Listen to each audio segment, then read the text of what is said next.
Camera नीचे करिएगा। जब आपको परमिशन दिलवा दी अंदर जाने का, अरे भाई जब यहाँ खड़ा रहना तो उससे तो मैं बाहर खड़ा रहता सामने। बात मत कीजिए ना। श्री मनोज सिन्हा जी और भाजपा के प्रदेश अध्यक्ष जायसवाल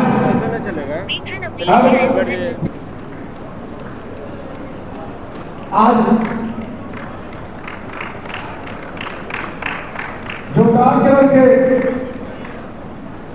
हमारे मुख्य अतिथि हैं, उनके मित्र रहे, उनके साथ और अरे आगा से हटा मत।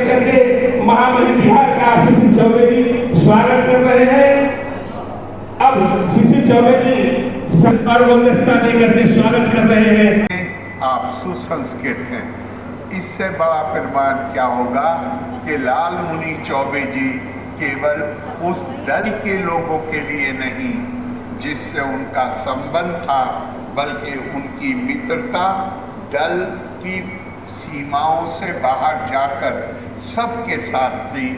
और वो बल्कि मैंने किताब में पढ़ा कि उनकी निजी मित्रता, वो खुद दक्षिणपंथी विचारों के थे, लेकिन उनकी मित्रता, निजी मित्रता वामपंथी साथियों से ज़्यादा थी।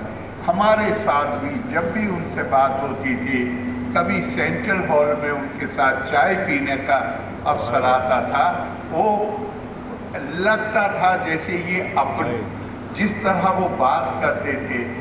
मैं तो उनसे उम्र में छोटा था, लेकिन जिस तरह वो मेरे भाषण की तारीफ करते थे मेरे सीट पर आके, लगता था जैसे अपना कोई बड़ा है जो हमें आशीर्वाद दे रहा है, हमारा उत्साह वर्धन कर रहा है। इसी तरह वो बड़े जिज्ञासु थे, नई नई चीज़ों को जानने के लिए। जैसे कहा गया है कि सर्वे विद्या, तो वो विद्या सब कुछ जानने के लिए भी उत्सुक रहते थे।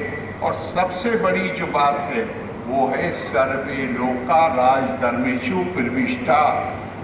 सार्वजनिक जीवन में, राजनीति में जो लोग हैं, उनका धर्म ये है कि उनके लिए पराया कोई नहीं होता, चाहे अपने दल के लोग हों, चाहे वो हों जिन्होंने उन्हें समर्थन दिया है, चाहे वो हों जिन्होंने उनका विरोध किया है।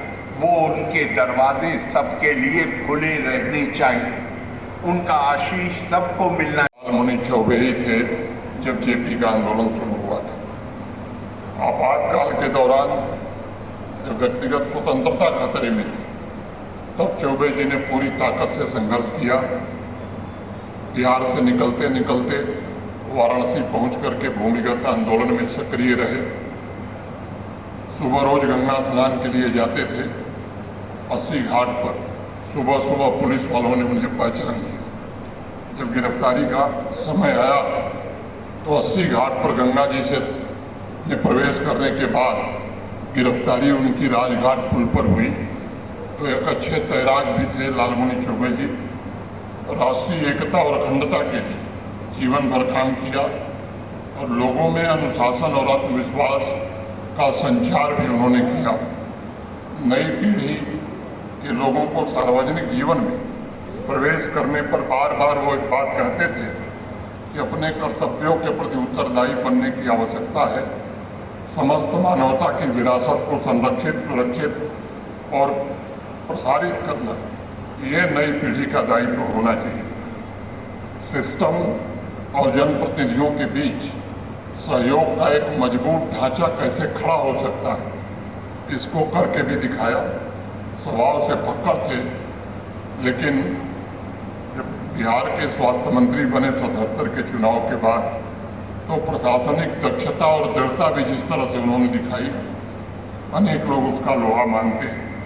मुझे लगता है आप सभी अपने आप को एक ऐसे महान कार्य के लिए समर्पित करें जिससे एक मजबूत और समृद्ध समाज और राष्ट्र का निर्माण हो सके, एक विकसित और आत्मनिर्भर गांव का निर्माण में आप सब योगदान दे सकें। हमसे जुड़े रहने के लिए हमारे YouTube चैनल को सब्सक्राइब करें और नई वीडियो की नोटिफिकेशन के लिए बेल आइकॉन को दबाएं।